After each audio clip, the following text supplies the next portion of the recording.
December 20th, 2023. We're here streaming live, JNO live in the Pacific Northwest. We're getting close to Christmas. Merry Christmas. Happy New Year. We're going to introduce our host, Johnny Nerd Out.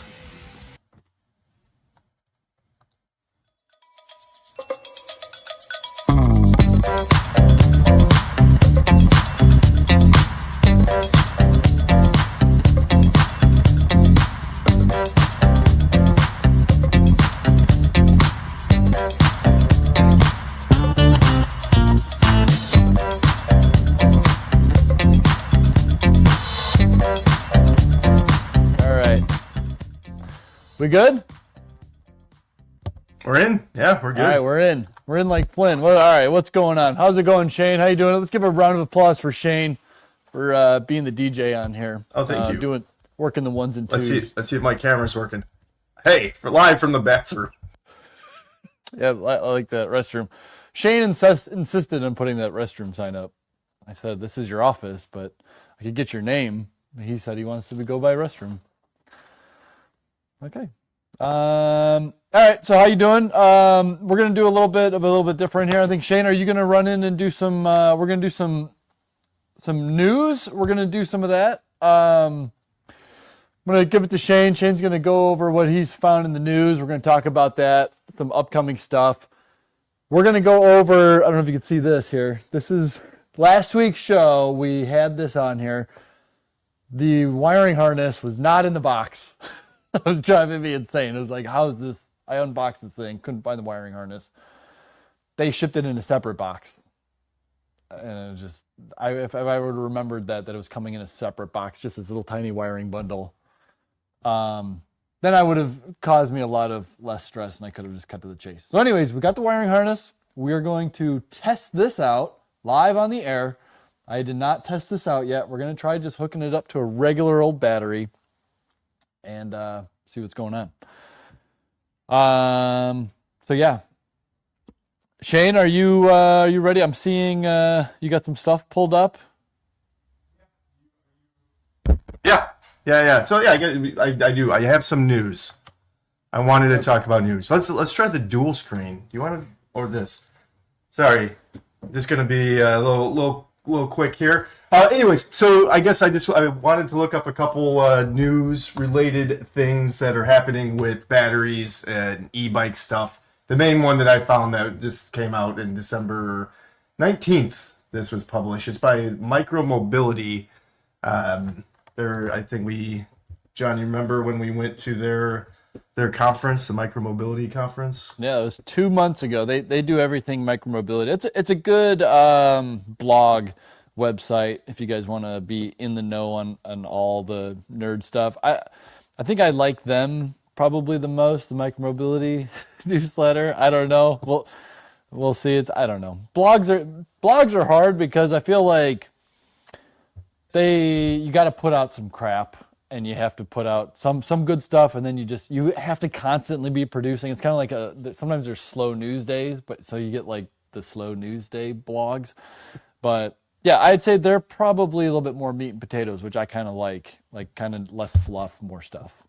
Yeah. So this was pretty interesting. So they're talking about sodium batteries, which is exciting. You know, just different types of batteries. The beginning of this article, there's some dude named Ed, and he's got a beef with Elon Musk. He's got an article here that you could check out. I didn't even read it, but I guess he doesn't.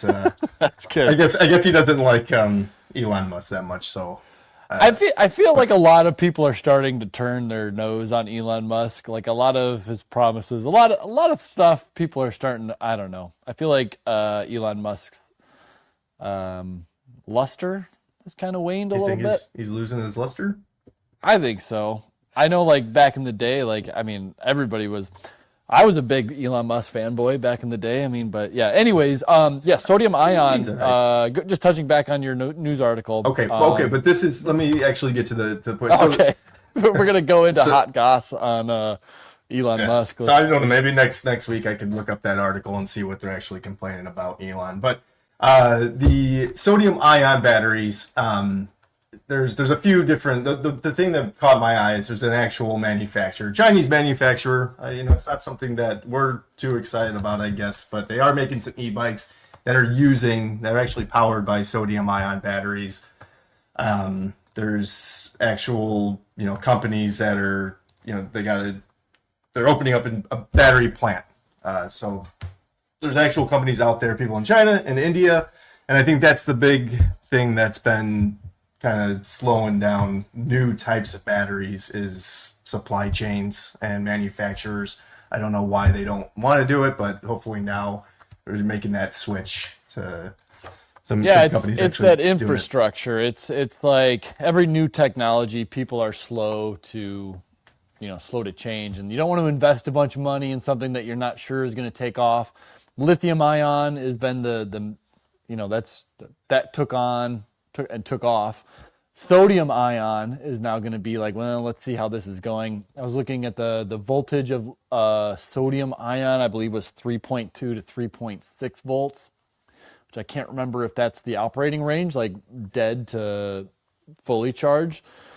It's the newest, probably one of the newest techs on there of chemicals for batteries. I think it started coming around like in the 2010s is when they started developing this. So it always takes a really long time to do quality control, making sure it's not going to catch stuff on fire, things like that. Lithium, as you guys know or may know, it's scarce. It's kind of scarce, but it's only in certain, it's like oil. It's essentially like the new oil. The Middle East has the big hold on the oil. Lithium, it's the same thing. There's pockets, and so you're going to have resource-rich countries. I remember there's a big thing in like Bolivia thought they had a lithium mine, that there was like, this is going to turn us into the new Arab empire.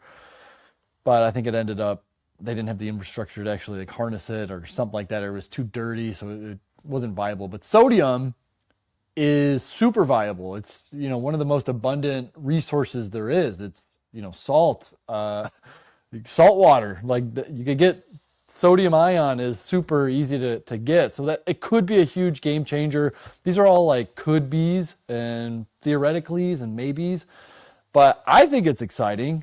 I've always been on the fence of whether or not lithium ion rechargeable batteries were going to be long-term power sources for micromobility or even mobility, just electric cars, whatever. I mean, a gasoline-powered engine is 100 times more efficient than, or energy dense, I should say, than lithium-ion batteries. So it would take 100 times the whatever volume to hold the same amount of energy to go 400 miles. You could get a 400-mile range out of a car in like a little 15-gallon tank. To go 400 miles on a car, you need massive amounts of space. That's why they have them run the entire chassis.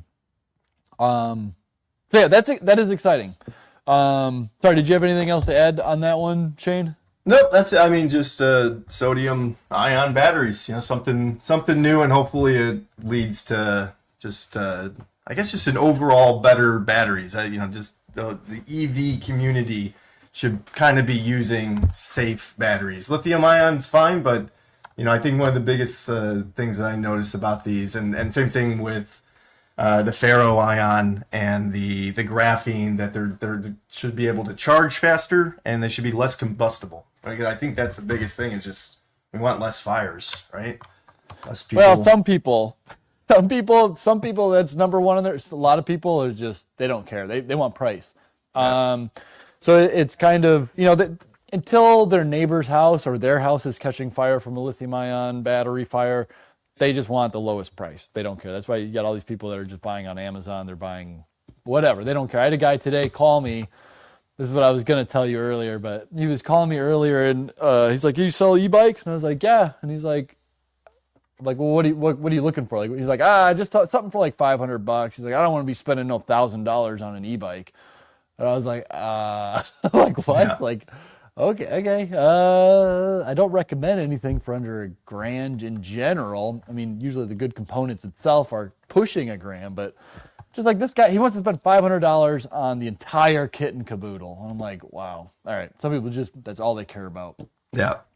Yeah, and that's what I guess would lead us to the next story here, which is cutting corners on e-bike Christmas gifts could be disastrous. So yeah, don't and experts. This is a warning from experts. So just be careful with what you're buying and what you're putting under the Christmas tree. Well, the experts have spoken. It's about time they spoke up. I was always wondering what those experts were thinking. Yeah.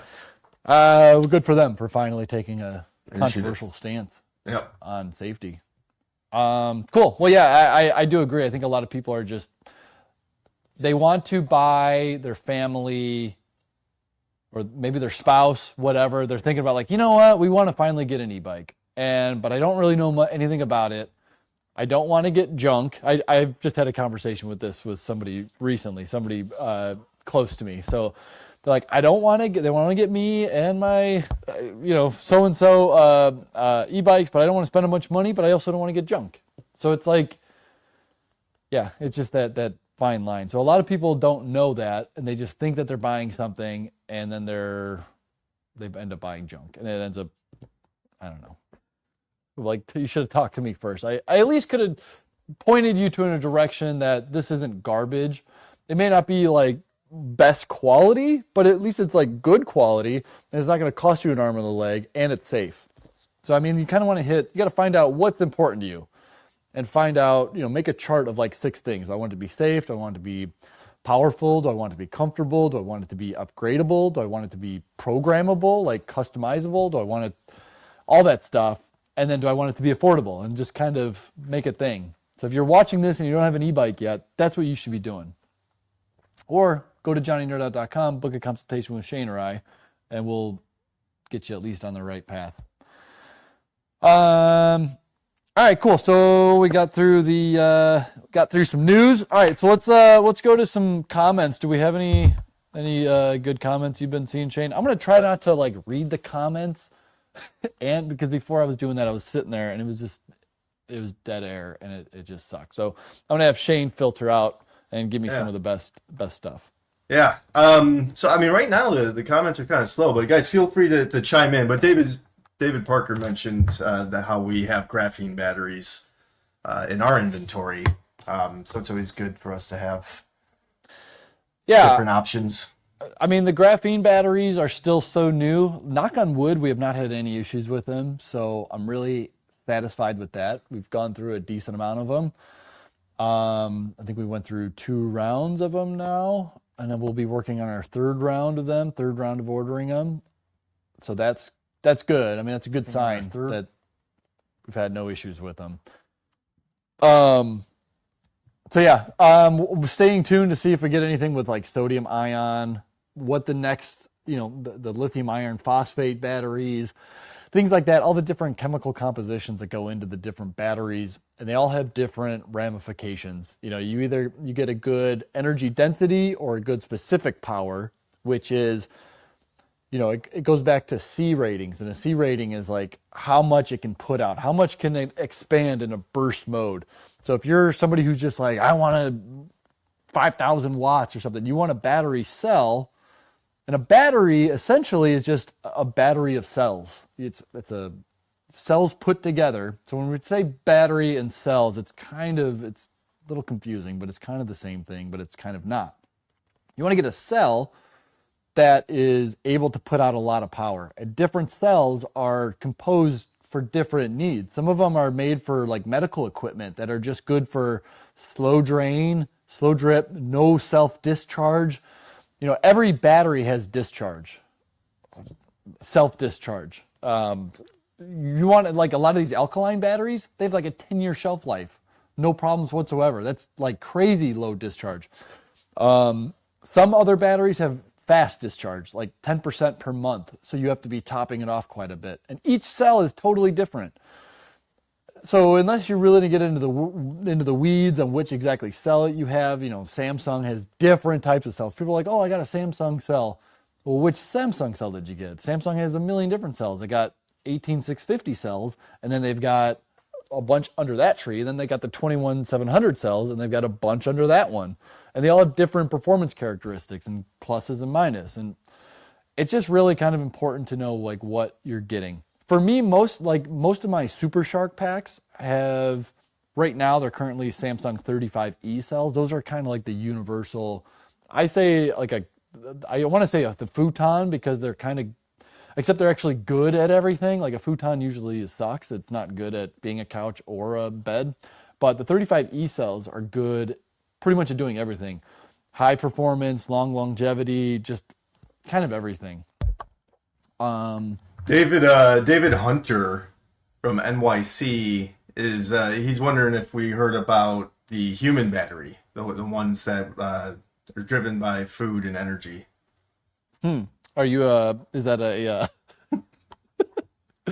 are you an Ebike hater? I'm guessing. Are you somebody who's he's chiming in. He says use your legs. Oh, okay. Yeah, you could always totally do that as well. If you get a good bike, and I think about this all the time too. If you've got a good bike, like a nice good road bike that weighs like 30 pounds or less, it rides amazing. You almost feel like you don't need an e-bike. But some people who do really long rides, or they use it as their commuter, or they're not super strong cyclists, or even if they are strong cyclists but they want to get up hills really fast and not kill themselves going up a hill, and they enjoy the ride, like they enjoy the heavy cadence, that's an e-bike. That's what an e-bike is good for. Even if you're a strong cyclist, if you're somebody who's like, I just really love cycling, you would be surprised how much if you rode a really good e-bike, probably a custom converted e-bike, you'd be surprised how much you would love it. But yeah, it's always like, it takes people 5-10 years. People always hated on e-bikes when they first came out, and then now they're starting to not suck, and it just takes a while. It's like a 5 to 10 years. I think David he was pulling our leg. He said thanks for having a sense of humor. All right, so Steven, he says 5+ amp chargers, quick charge. So that, I don't know if you want to touch on that. I don't know if you want to charge every battery with a 5 amp though, right? I mean, some batteries are fine for 5 amp. I usually say divide it by 5. I read this somewhere. I'm not coming up with this. Divide it by 5, so your amp hour rating. Divide it by 5, and that's usually like the best practice for like charging. If you want to go for longevity, like try to keep it to that. So if you bought one of our 25 amp hour battery packs, 52 volt 25 amp hour, divide that by 5. That's 5. So you could run our smart charger, our selectable charger that runs for 1 to 5 amps. You could pull that at max all the time, and that really wouldn't even cause it to sweat. If you had, let's go on the small end. Let's say you had a 5 amp hour pack and you were running that at 5 amps. That would be putting a lot of stress on it. You would want to make sure that you got a battery cell that was designed that it would have a high C rating for charging. So the C ratings is for charging and discharging. So yeah, that would be a lot of strain on it. And when you're doing that, that's just like, it's like causing rust, inside the arteries of the battery. This is a bad analogy, but I mean, there's a chemical reaction that's happening. You're going from the anode to the cathode. That's how energy, the plus and the minus, energy is transferring from those two things. And the faster it goes, the more wear and tear it does on it. It's more taxing on it. It's like running, if you're a big fat dude and you're sprinting for a mile, you might kill yourself. Your doctor might recommend not doing that because, you might want to ease into it. You might want to just jog a little bit. David Parker says that he wishes that there was a good book on this subject, a comprehensive book. Do you have one handy there that you could show him? We got on batteries. Yeah, on batteries. Hold on, actually, here. Let me just. I'll pull this up. This is our website. If you go up to search and you type in book, this is our favorite book. Batteries in a Portable World.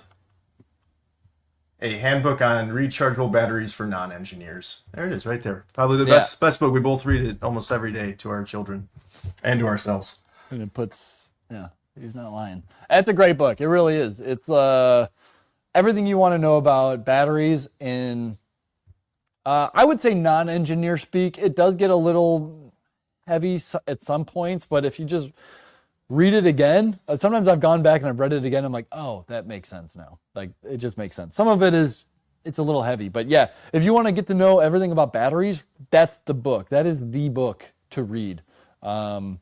It's by the owner, I think CEO of Cadex. They're a Canadian battery manufacturer. They've been in the battery game for like 40 years or something. So I trust them. I feel like they know what's up. They've been manufacturing them and everything. So yeah, there's a lot of YouTube people out there that are myself included. I'm just pretty much going off of the book that somebody else written. Somebody else written? That's not good Written. English. Oh, that's right. Oh, that's proper. Actually, David, now what he's looking for is a book on the whole e-bike thing. Just everything e-bike.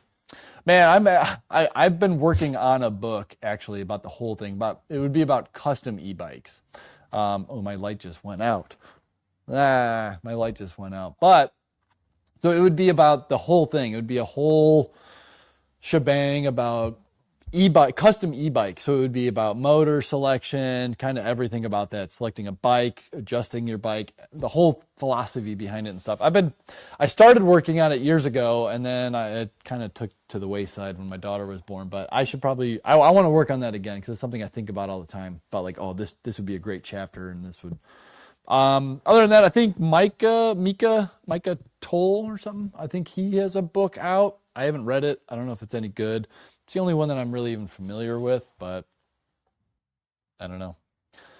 All right, is there anything else going on? I still want to get to this motor. We're going to get to that here in a second. Is there anything else going on that anybody wants to talk about? I'm trying to think. Yeah. So a lot of stuff. We're getting a lot of questions and comments about different types of motors, which I think we're going to be talking about here in a minute. So there's someone that was brought up Shimano motors and the new Gen 4. Yeah. So CYC. why don't we? So we could talk about that. Yeah, we got some news from CYC. We got some. John, do you want to take a quick break? We could try to get your why don't we take a break? Get your light back on. And yeah, let's do that. I'll get my light going. All right. See you in a minute, guys.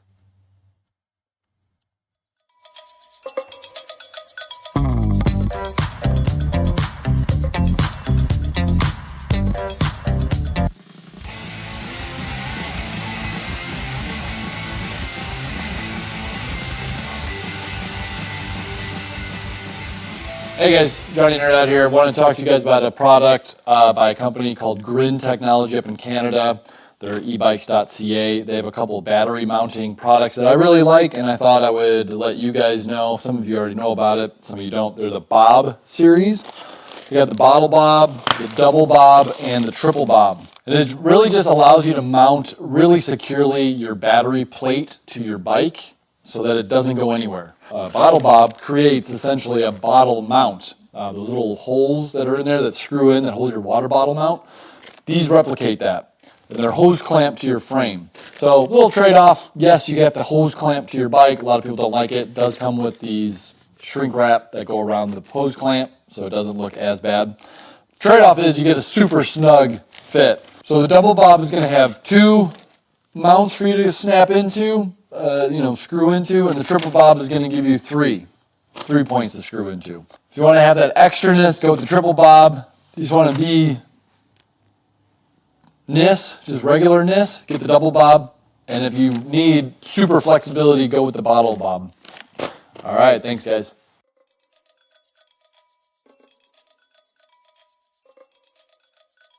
Welcome to JohnnyNerdOut.com. We want to be your main source of all personal light electric vehicle information and products. Through our website, you can set up consultations with Johnny himself or his in-house Light Electric Vehicle Association certified technician, Shane. If you're local to our shop, you can also schedule a time to drop off your bike for repairs or a professional conversion. We carry a wide range of e-bike components, from motors and batteries to adapters and internal gears.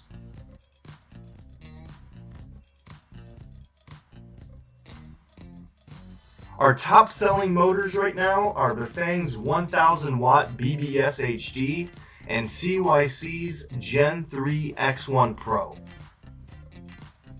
Right now we have a sale on Tongsheng's TSD Z2. Just like CYC's lineup, this is a torque sensing motor that will fit standard bike frames between 68 and 73 millimeter bottom brackets.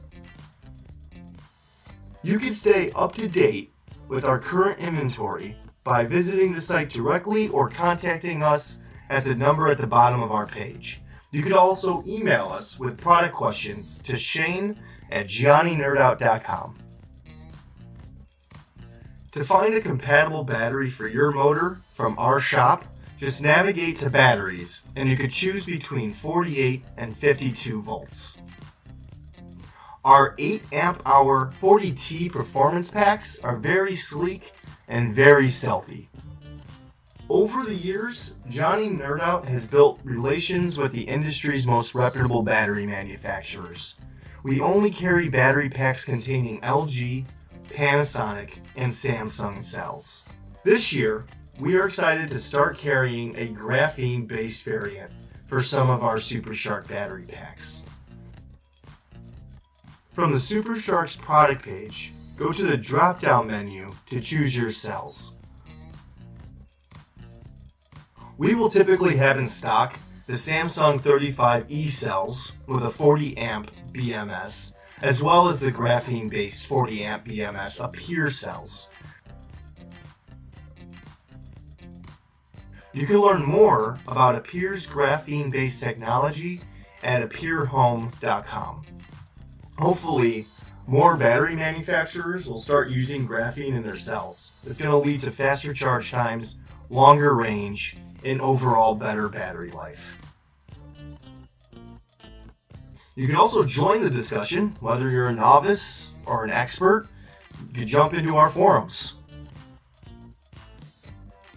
We also carry complete custom bikes built by Johnny, as well as complete motor kits. We are excited to help you with your upcoming e-bike conversion, and we can't wait to see you at johnnynerdout.com.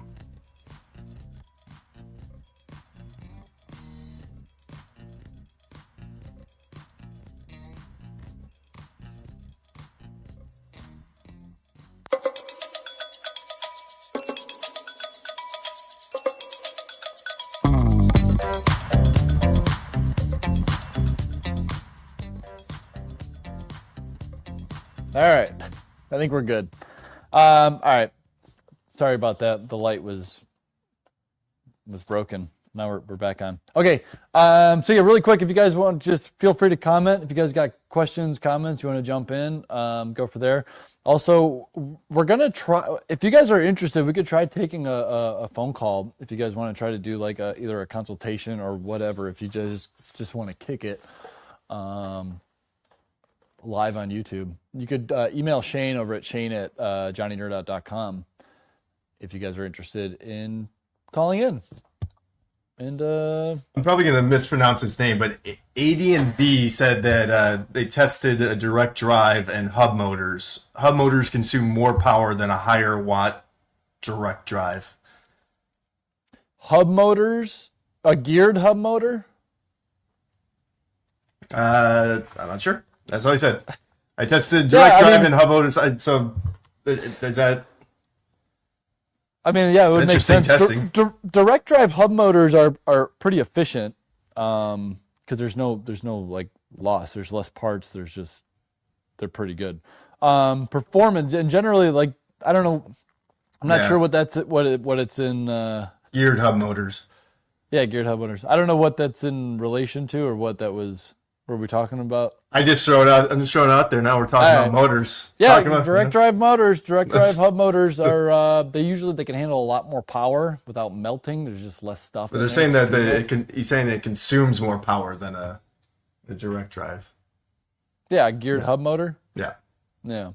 Yeah. I guess. Yeah. Well, according to him, now it's proven. All right. Far out. Thank you. Thank you for sharing that along. I think it's Aiden, but it's spelled differently than the Aiden that I know. It's Adian. Hopefully I got that name right.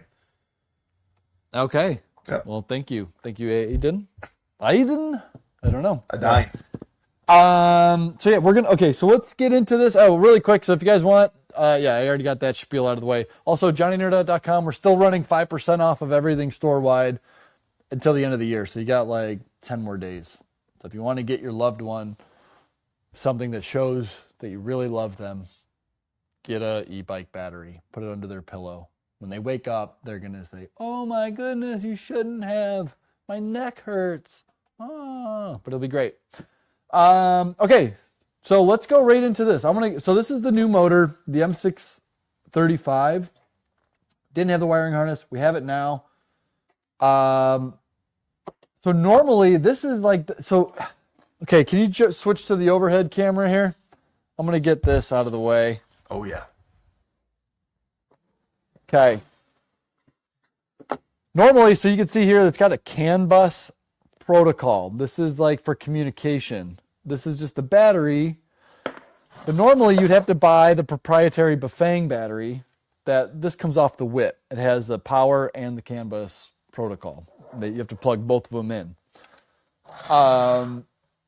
It's kind of a bummer. It's nice, but it sucks because then you can't extend cables. Like now I could just you have to get like a extension cable for the CAN bus. It's way harder than just making a quick connection.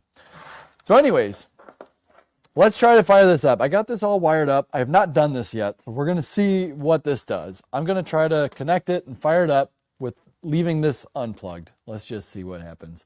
We'll see what's what. Okay. Let's see what goes on. If it works, this could be awesome.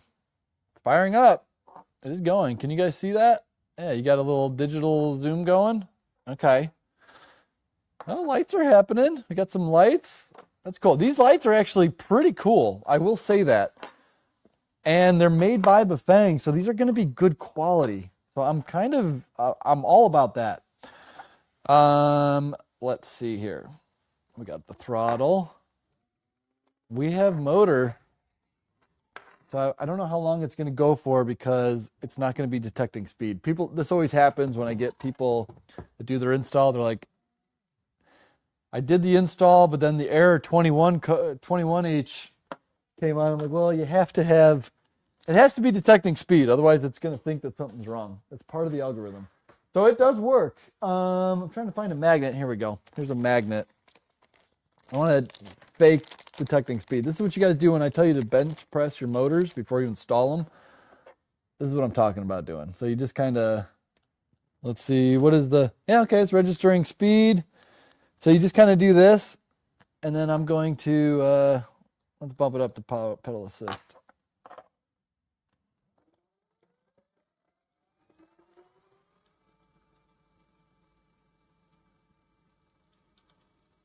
Okay, that's working. I'm pretty excited about that. So far, so good. I know that's a really, basic way, Neanderthalish way of testing it, but that was kind of cool. That works. So far, no error codes. It's not giving me many issues. So you can see this is just like a standard black and white display. I don't know. Apparently they're going to have Bluetooth to it though, which is going to be really, really cool. It's going to give you the basic information. I don't see a voltage meter, which kind of stinks. I wonder if you need the CAN bus protocol for that. But yeah, actually it looks like there's a navigation little logo that popped up here. So that's going to be cool. I think you're going to be pairing it with an app, which I did like with the other M625 as well. There was a companion app that went with it, which is just very cool. All right, I'm trying to figure out how do we get... I'm trying to get into some displays. I don't think there's any manual out for this thing yet, so I'm trying to... Well, anyways, I can't seem to figure this out. Oh, I could turn the lights on and off though, right? Yeah. The up arrow is that. There's a little button underneath the little toggle switch here that I think is for walk. I don't know, there's a little foot button on it. But I don't know. Power button's up here.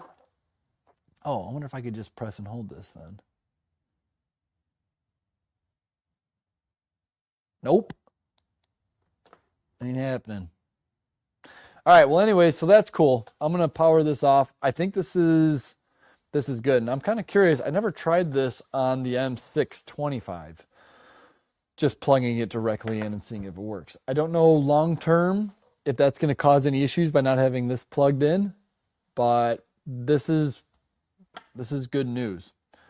The M625, you know, it never really lasted. I don't think it sold very well. I think everybody was expecting that one to have torque sensing, but it didn't. And so I think this is just the motor that everybody was kind of hoping for. It feels really solid. I should put it on a scale. It feels a little bit heavier than the BBS HD. I'd probably give it like a pound or two heavier, which will be good or bad. Looks like it's got decent heat sinks on it. So, yeah, you can see it's a sample, stamped as a sample. I'm assuming that they're not going to keep that on there. I like the quality of the lights. I really do like that. So that's going to be cool. I think that I could probably sell this. I don't see that, especially if you could use these proprietary batteries, these non-proprietary batteries. I think this would be a fairly easy sell. So I think they may have a winner if it's switchable. So I do feel like they just redeemed themselves in my book. After last week, I was really kind of bummed out that it wasn't open source, that they had this. So far, I think it is good. I just powered it up and ran it. No error codes. This is just a standard pack. So that's really good. I'm really feeling good about that. Which is good because Bafang, I think, needed to win. Bafang's getting a lot of competition. I still think Bafang is top dog when it comes to motor systems. They're the most sold in the world. They're the most accessories. They have the most miles put on them. Any accessory you want for it, you could get it for a Bafang BBS02, BBS HD. And the BBS HD chain rings do fit on this, which is also another big win. I think that's awesome. One thing I wish this thing had was a gear shift sensor output, which it does not. The 2.7 motors, which are also going to be torque sensing, do have that. So if you're looking for that, the CYC motors that are also torque sensing do not have gear shift sensing capabilities as well, which is just, I know it's not as important, but I still I don't know, just include it. It's a good feature to have, torque sensing or not, it doesn't matter. I would still want to have it. With that being said, CYC, let's talk about CYC for a minute. They've got the new X1 Pro Gen 4s coming out. They announced that last week. We just got as a dealer, they sent out their dealer pamphlets. I think if you go on the CYC website, they'll have all their information there. I think they've just released it on their website as well. But that's going to be interesting. I forget exactly what the main upgrades are going to be, but they'll be, I think they'll just be a little bit better. You know, they just keep making them a little bit better. I'm still waiting for the Photon Gen 2s to come out. I keep getting asked all the time when are you getting your Photons back in? And I said, as soon as they come out with the Gen 2s. It's been a lot of issues. Yeah, Shane's got that. You want to show it? Yeah, so it looks kind of cool. I like the X1 Pros. I really think they're good. Oh, I think they're coming out with the new controller. I think that's what the thing is the big one is they're coming out with the new X12 controller. But yeah, I'm not carrying the Photons until they come out with the Gen 2s, until they fix all the controller issues, motor problems, and the Bluetooth connectivity issues. It's really hard to recommend it. But in the meantime, you know, I still say go with the X1 Pro. Even the 3 is a great one. The Gen 4 is coming out. The Stealth, they got the Gen 3 Stealths out. That's a great motor too. The trade-off is that it's got the double chain ring. It's got the external gear reduction, which a lot of people don't want. They don't want to have 2 chains on it. It looks, I don't know. In my mind, it's like the old Cyclone motors when they were out 15, 20 years ago when they first came out, and they had the double chain rings. It looks like that. It just looks like old technology, which the Photon is nice because it's like this. They have everything internalized. It looks nice. It looks clean. Joe says that he's waiting for a 100 amp hour motor with a 100 amp hour motor? That's what he said. Oh, he says he's waiting for 100 amp hours without it weighing down your bike. Oh, 100 amp hour battery pack probably. I guess so. Yeah, that would be awesome. I mean, it is going to be getting smaller and smaller, but don't hold your breath anytime for 100 amp hour, like 48 volt, 52 volt pack to be anything like the size of this. You know, give it 10 years. You know, this is like a 52 volt, 8 amp hour pack. In 10 years, this might be 52 volt, 14 amp hour, the same size. So don't hold your breath. There's only so much advancements that you can make with this stuff. You still need to have until they come up with like a superconductor that can house tons of energy in it. That's just gonna be what it's gonna be. And then you said somebody was talking about a Shimano motor. Yeah. Someone earlier brought up a Shimano motor. Generally Shimano. This is the problem. This is why I don't like Shimano and Bosch and Yamaha. I don't like them because they don't make motors for aftermarket. They only make them for proprietary bike brands, which means everything is locked in. You can't customize it. You can't upgrade it. You can't work on it. There's no right to repair. If anything goes wrong in there, you can't repair it, which is, in my opinion, it's anti-American. They're running a monopoly on it, and they're not letting you have the right to repair, which that's becoming the next big fight. I feel like in e-bike stuff is the right to repair, where they should be offering replacement controllers, replacement parts for their motors. You should be able to just go online on Amazon and get Bosch motor parts. There's something... the very fundamentals of it bothers me that you can't do that. If I buy a refrigerator, I could go on Amazon and buy a replacement part for it. I could buy a new condenser for it. I could go on a couple different parts manufacturers. I could get parts for it. But for some reason, for e-bike stuff, you cannot, they won't get it to you. Unless you buy something like aftermarket, which I'm totally fine doing. I think these are superior motors anyway.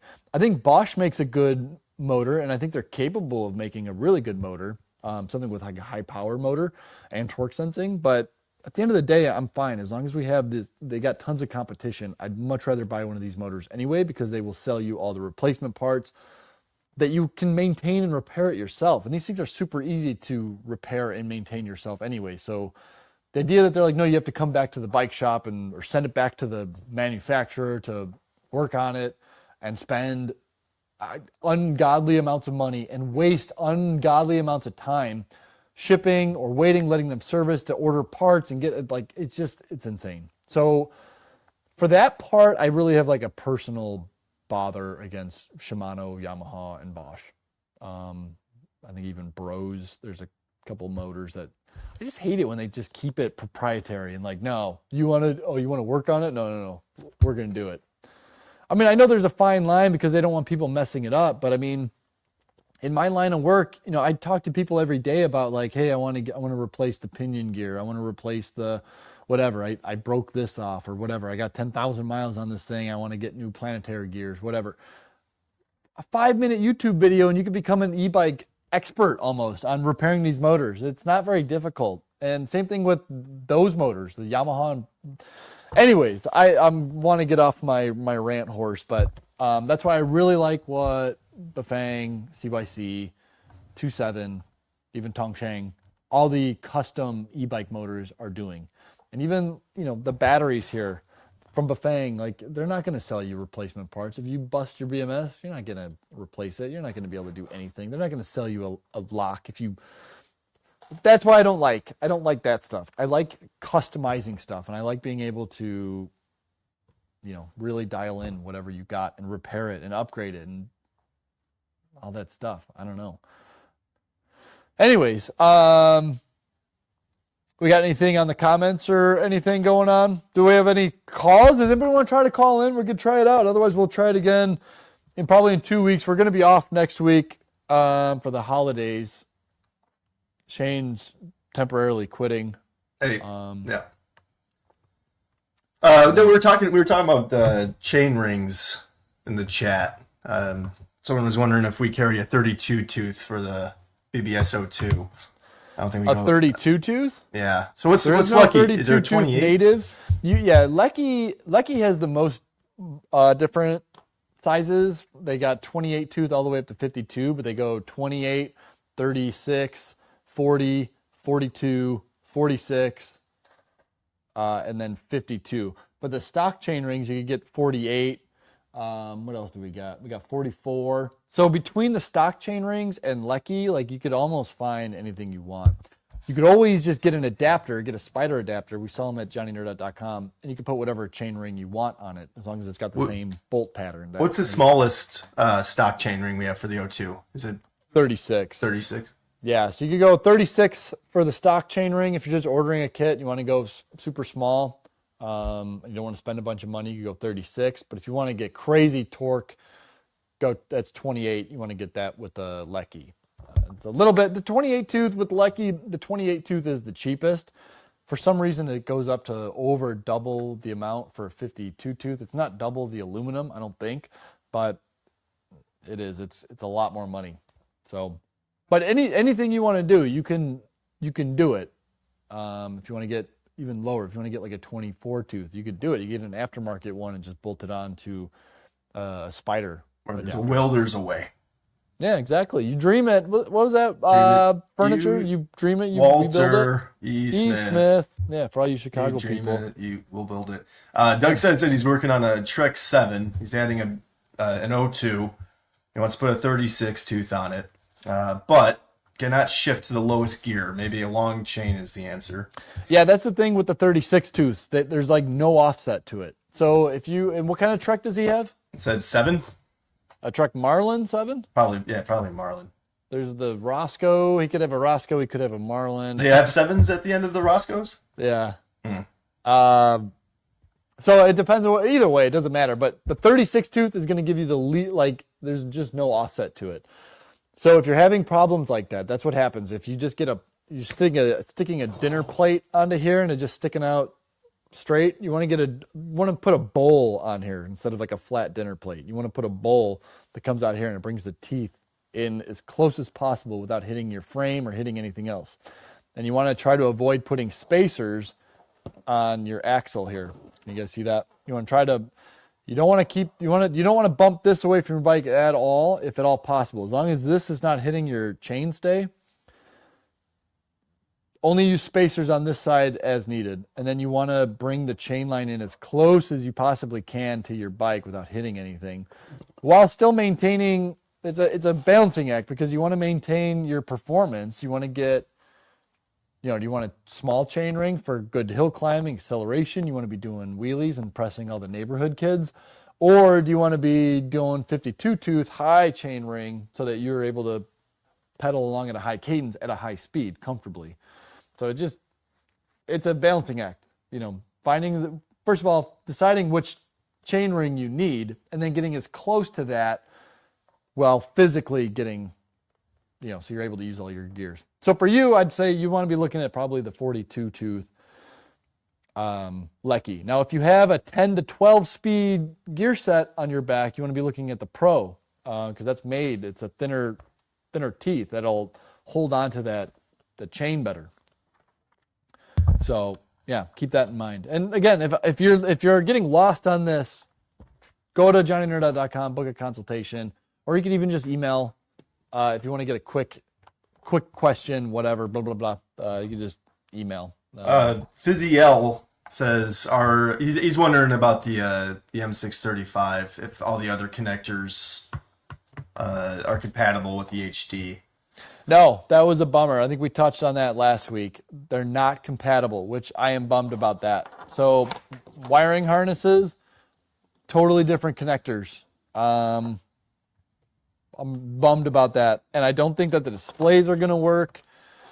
Bummed about that. So So if you've got a HD and you're like, I'll give this to my so-and-so and then I'll build myself one of these and then we'll just have all the same parts.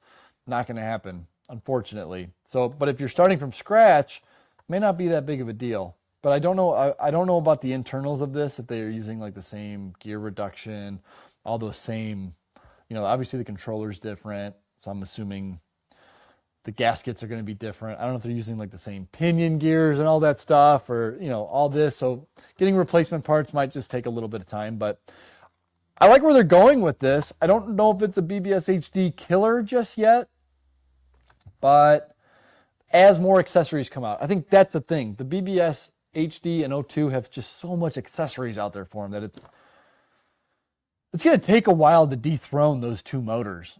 So yeah, but it's a great motor on its own. If it was a different manufacturer, I'd say, oh, Bafang's got trouble. But because this is Bafang, I wish they would have made the same connector so you could backwards compatibility stuff.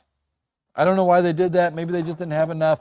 Maybe they had to add more pins because there's more information now coming out of the CAN bus thing. I don't know. That does suck, but no. It's very, very slight backwards compatibility. Maybe the throttle. That's about it. Doug jumped back in. It's a Marlin 7, by the way. Marlin 7, yeah. He says the alignment's good, but the rear gear is a 48 tooth. Oh, the rear, his lowest gear is a 48? If his lowest gear is a 48, that's a crazy low gear. Original chainring is a 28. Was a 28 tooth. Yeah, I mean, you don't go by what the original was. I mean, it doesn't matter because you're adding a 2 horsepower motor onto it, so you don't need the same. When you have an analog bike with something with no motor, they need to gear down way low because your puny human legs can only put out so much power, like 300 to 400 watts equivalent. And so you need that gear reduction, you need that low end torque to get up hills and all that stuff. But when you got something that could put out 3, 4, or 5 times the amount of power that you can, always go up higher. So people are always like, well, I got this chainring on it now, so I kind of want to, I'm like, don't go off of that. Always go a little bit bigger than what you have. Unless you've got a triple on it, then it's different because you got the triple. I'd probably say go with something that's a little bit lower than your biggest gear. But yeah, if you got a single or even a double, it's a little bit different. You could talk. It's all about gear ratios. So you want to go off of what you got. It's the tire size, the sprocket in the rear, whatever your lowest is. Is it a 48 tooth? Is it a 44 tooth? 40, 36, 32, and then times your sprocket up front. I like to say try to keep a 1-to-1 gear ratio. If you're running like a 26-inch tire, try to keep like a 1-to-1 gear ratio. From front to rear. So if you got a 36 up front or a 36 in the rear, try to get a 36 up front. But anyways, anything else going on there? So Mad Kira, so this is going back talking about the Gen 4. They're wondering if it's worth the wait or just get a Gen 2 or a Gen 3 for cheaper. They're just trying to build I wouldn't go with the Gen 2. Yeah, that's a great question. I wouldn't go with the Gen 2. I don't know. The Gen 3s are pretty great. It's just if you got to have the newest and greatest, it's like getting like the iPhone 14 3 months before the iPhone 15 comes out because you're going to save $100. It's like I don't know, like it's interesting. I don't know. Great question. We still got a bunch of the Gen 3s. I'm trying not to like. I don't know. We'll probably have to run a sale on them or something. But I think the Gen 4s are going to be $50 off MSRP as well. So. I don't know what's going on. I feel sorry for the dealers that have a whole bunch of Gen 3 stock. But they're not bad motors. I mean, so I don't know. I don't think we're going to have a problem selling them. One other thing I wanted to talk about, it's off the top of my head. I've been talking with Priority Bicycles. I'm really trying to become a dealer for them as well, or at least carry their bikes. Because we do a lot of, well, now we're slow, but we do a lot of building bikes for people. So people will bring us their bike and we will convert it. Some people don't have a bike and they're like, I don't even know where to begin. And so we'll start. I carry KHS bikes. We got a bunch of other ones. We got Coast Cycle bikes. We got some North Rocks. We got, we got a bunch of bikes, but it'd be nice to have Priority because those are all belt drive bikes. And I'd like to get some of those with some internally geared hubs in there. I think they're awesome. I get excited about stuff like that, to have a belt drive bike with an internally geared hub. And then if we could put some mid drives on it, that'd be awesome. Or if you want to keep it as like an analog bike, something with like zero maintenance, I think it'd be awesome. So I wanted to talk about that earlier, but yeah, so I'm excited about that. Yeah, anything else? We could bring up brakes. We're talking about brake cutoffs. Johnny Lakewood says that Bafang hydraulic brake cutoff switches hang up. When the weather cools down in the 40s, brake cutoff switches on both my bike builds don't return from cutoff when I release the brake lever. You ever run into that? I haven't run into Oh, when it's slow? Oh, I'm sorry, when it's cold? When it's cold. I haven't run into that, but I mean, it's electronics. I mean, the cold does affect electronics. It really does. And I'm not surprised by it. I couldn't tell you exactly why that is, but I'm not necessarily surprised by it. How cold did he say it was? He said about 40 degrees. 40? That's not that cold. That's not cold. Yeah, that's nothing. I've seen colder. Yeah, it's nothing. That's tank top and shorts weather. Mm-hmm. Yeah, I don't know. It could be. Here's what I always want to say, because if I was running into that problem, I'd probably be getting real sick of it quick, and I'd probably upgrade. I'm looking at them right now, the hydraulic brake kits that have the built-in brake sensors. They're like $89. Well, 5% off right now. They're like $80. Those work awesome. They work flawless. And that's what I did on my personal bike. I built a mountain bike that had hydraulic brakes. I put those on. I was having problems with those. They're finicky. So you got two options. You could either just put on some Zen music and just work with them until you get them dialed in, or you just say, screw it. I actually got three options. You say, screw it, unplug them, don't even run break-offs. I don't recommend that. It can be dangerous. It theoretically can be dangerous. Likely is dangerous. Or I would just upgrade to the hydraulic brake cutoffs that have the built-in sensors that are always adjusted properly. You never have to deal with them.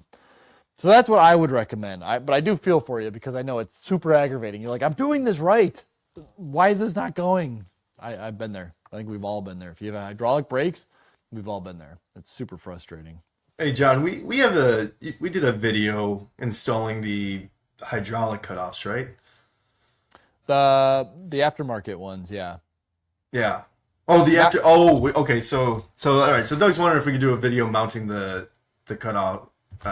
So the magnets on Shimano. Yeah. Hydraulic, those are a pain in the ass. Right? Yeah, I kept thinking about making a video about that, but there's just so many videos out there about it. Like I like to make my own version of it, because I don't know. Whenever I watch another video, I always feel like, I need to make that a little bit better. But yeah, there's tons of videos out there. Maybe watch like 2 different ones and then take the amalgamation of it.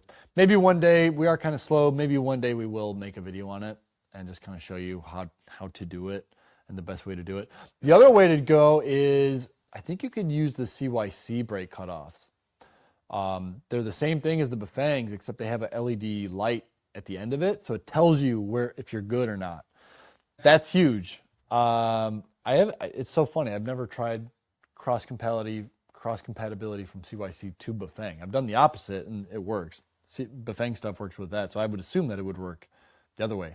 So you might want to try that. That might be a cheaper version, but if you're just like, I want to make do with what I got, I don't know. I always recommend do one brake at a time, unplug it, plug in the other side, and do that, because if you're trying to do one while the other one's, you're gonna go insane. So only do one side at a time. Get one side dialed in, the distance and everything. Unplug it once it's good. Do the other side. And I recommend using. I like using the Loctite gel, just to kind of tack it in place. It dries pretty quick. It gives you, just tack it in. Don't goober it on. And then if you really want to, once you get it perfect, get like a JB Weld or something. There's I forget, somebody put me a link on the one that like it kind of actually eats away at the plastic a little slightly, but it like welds it together. It actually welds it. It's one made for plastic. So that would be good if you wanted to once you get it dialed in and you do not want to do it or move it, then get JB Weld. Glitch in the Matrix. I was chatting with Glitch here. He's thinking about getting a Nice. a Bafang kit, and he was wondering what our best seller was. I said the HD, Bafang's BBS No, HD. our best seller is actually the O2. We the sell O2? those. Yeah, Oh, we there you sell go. those. I would say probably 2 to 1, actually. If I sell Twice those as two- many O2. So the O2 that's 750 watts, and the HD's 1,000, and it comes in different like variants, like different sizes for the bottom bracket. Yeah, so it's weird. Yeah, the BBS O2 only comes in the 68 to 73 millimeter bottom bracket. The HD will come from 68 all the way up to 120. But the price difference, like the BBS O2, we sell for what, like 415. The HD is like 600, and a lot of people they don't need that power. That makes sense. And it's lighter weight. It uses all the same accessories as the HD. They're all backwards compatible for the most part, except for like chain rings. But yeah, a lot of people they're like, I'm fine with the 750. And the 750 is a powerful motor. It really is. I usually I say if you're going to be really treating it like a motorbike, or you just really want that little extra boost, go with the HD. It's the heavy duty version of the O2, but the O2 is no slouch, man. I still think it's probably the best motor dollar for dollar. Bob says the O2 it's street legal in most states. Yeah, and that's the other thing too. I think 48 out of 50 states, 750 watts is the street legal thing. Most people don't care. Most people, I mean, if they're not going to check, nobody's coming on with like an ammeter being like, oh, let's see how many watts you're pulling. If you're involved, the only reason that I would be worried about not being street legal is if you are drawing attention to yourself, if you're weaving in and out of traffic, like not driving it like a bicycle, or if you're involved in an accident that caused serious harm to somebody and you were at fault and you were essentially buying or riding an illegal vehicle, then yeah, from a law standpoint, you could be in trouble. You might want to stick with 750 watt. Yeah. Johnny Lakewood. Check out the hydraulic brake kits that we have on our website. I have them on my bike, and they work great. Yeah, they're the way to go. I feel like you get much better stopping power versus mechanicals. If you have mechanical disc brakes, upgrade to these, you'll get way better stopping power, and you don't have to be messing around with the glue and the JB Weld and all that stuff. But so Glitch says that he's probably just going to put a 250 watt sticker on his motor.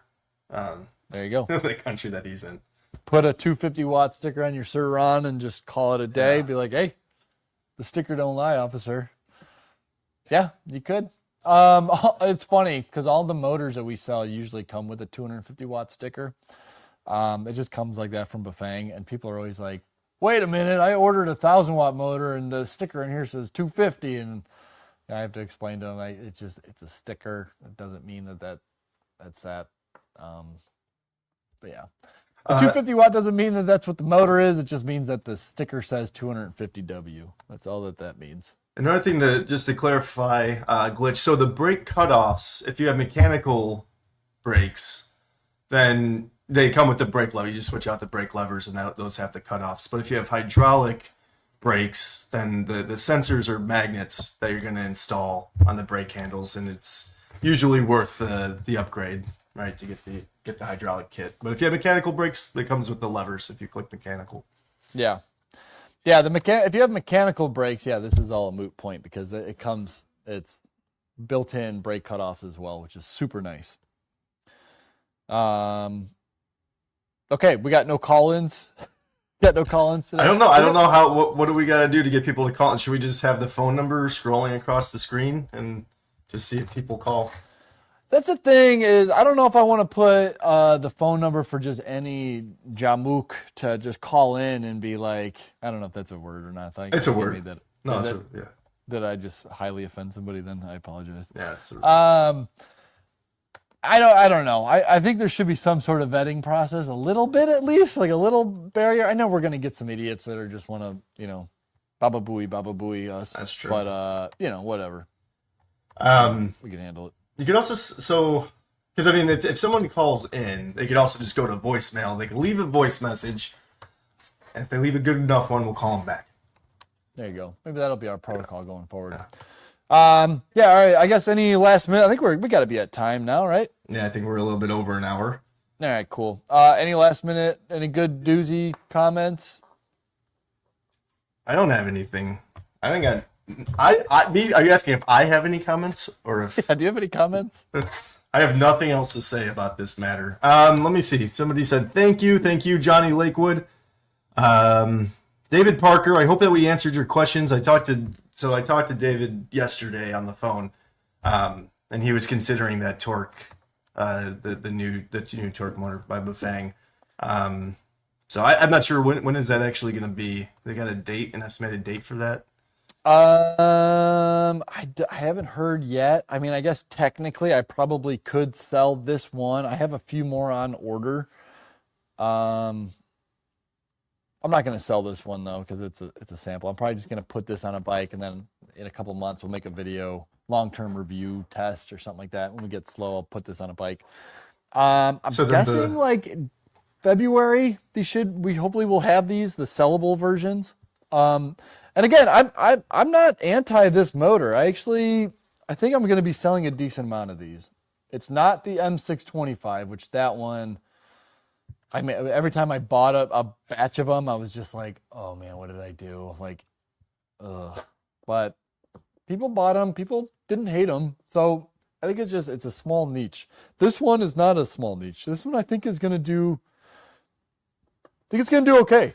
I think it'll do all right. So as far as like torque motors go, it seems like that would kind of be the middle ground for what we had. Because I mean, we have the Tongsheng torque motor. I mean, that's super entry level, super like low power, but like if you don't want to spend a fortune, yeah, they're like $350 right now on the website. Yeah, and they're reliable, right? Yeah. I mean, like they've been around for a while. And then the next torque motor that we'd probably recommend would be the Gen 3, right? Because then the Photon, we're waiting for a Photon. It would depend on what they wanted. You know, if it depends on who they are, what their use case is. Sure. If it's I guess that's the difference in power, I guess, too. Yeah, the power. I mean, if you're like a retired dude in Phoenix who just needs to go down to like, hey, I'm going down to the country club to go play Parcheesi with my buddies. I just need to go like 10, 12 miles an hour. That's where the Tongsheng is perfect. But if you're a 22-year-old up in Montana who lives on a farm and you're like, I got some sweet jumps I got to hit on the way home from work every day, and there's just stretches of road where I don't see another human being. And then I'm like, yeah, get the Gen 3, get the X1 Pro, go 72 volt, and just open that thing up because you're not going to be in danger to yourself or anybody else. And then we're still waiting on the 2.7? Yeah, the 2.7s still remain to be seen. I think it's going to be somewhere in between those two where it's like, hey, I like to be... I think that's going to be nice because you're going to be able to really program it and dial it in exactly how you want it from the screen. Like you don't need a program cable, you don't need anything, you just need a programming guide, which will come out eventually. And then the 2.7 will be able to be whatever kind of motor you want it to be. So that'll be interesting. I think you could even run 60 volt batteries on it, so you could really get a decent amount of power out of it. So yeah. Cool. What did we learn today? Did we learn anything? Like you and I? Did you learn anything today? No. I got a slow sleep in thing though, so I'll tomorrow I'll be like, oh yeah, I remember that. I don't know. Did we learn anything? I think I learned some things. I mean, I think that as you went there, you were learning about that motor, the compatibility with that motor. But yeah, I feel like that should be the goal of the show is for us to get some knowledge. Just looking through this chat, there's definitely people saying stuff that I don't know about. I take that back. Yeah, I learned that direct drive motors are more efficient than geared hub motors. Yeah, that guy did tell us that. I think I did know that though. But, yeah. Well, now you really know it. What about anything to say to the people in the future watching this? Oh, like if you're not watching it live, you're like, I missed the live. And stay tuned. We're going to be trying to do this regularly, probably every Wednesday at 6 o'clock Pacific Standard Time. I know we're a little bit late today. I think we started at like 6:15. We're still trying to get some of these hiccups are like, we're like, this isn't working or we had to do this. So hopefully we'll be getting it a more dialed in tight ship. You guys know we like to run a tight ship here. So we're still trying to work out some of these bugs. So that's what we'd like to do. Is just kind of get things worked out. So anyways, thank you guys for viewing. Thank you guys for tuning in. Head to journeynerdout.com. Book a consultation with Shane or I. Still got 5% through the end of the year. Yeah, don't play that get off music just yet. But you can start playing it now because I'm going to be done. But yeah, thank you guys. Thanks for your support. And for Shane and Johnny Nerd Out, take it easy. Thanks, guys.